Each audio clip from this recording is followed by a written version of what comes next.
Für diese Tischlampe brauchen wir einen stumpen Kerzenständer, dann noch Glitzerspray Schwarz-Gold, könnt ihr auch wahlweise irgendwas anderes nehmen, dann noch dieses Plastikkuppelglas, dann diese Acrylsteine bzw. Acryldiamanten, das Strassband,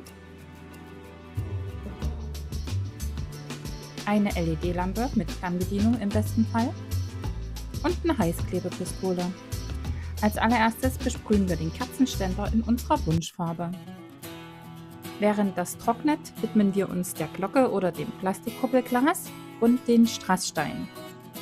Die Strasssteine werden jetzt komplett auf diese gesamte Kuppel aufgeklebt. Ich fange oben in der Mitte an und dann arbeite ich mich im Kreis bis runter, aber Achtung, nicht komplett zukleben. Die Plastikkuppel muss noch geöffnet werden können, damit wir dann auch die Lampe später einkleben können.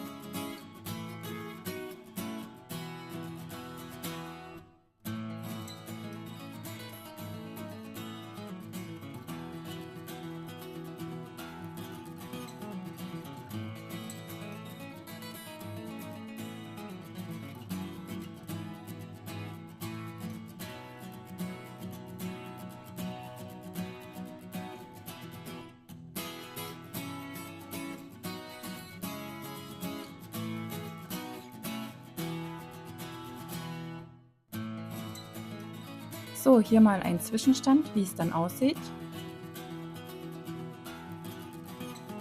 Und dann mein vorläufiges Endergebnis. Wie ihr seht, habe ich den Deckel noch nicht beklebt. Das mache ich dann als letztes.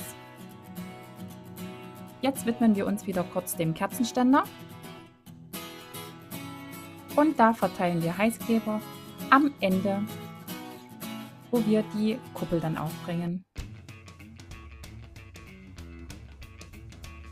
So, den Boden bzw. den Deckel der Kuppel aufsetzen und schön festkleben.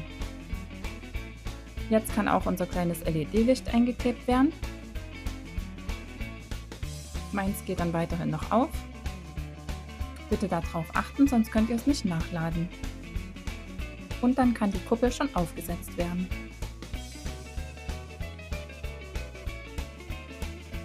Damit es etwas schicker aussieht, nehme ich jetzt noch mein Strassband und klebe das unter die Kuppel an den Kerzenständer.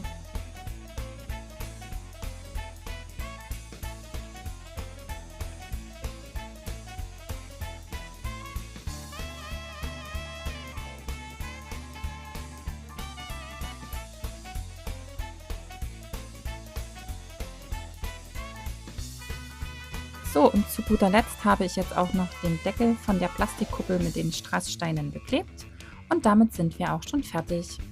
Ich würde mich freuen, wenn ihr mal einen Kommentar da lasst, wie ihr dieses DIY für die Tischlampe gefunden habt und freue mich, wenn ihr beim nächsten Mal wieder zuschaut.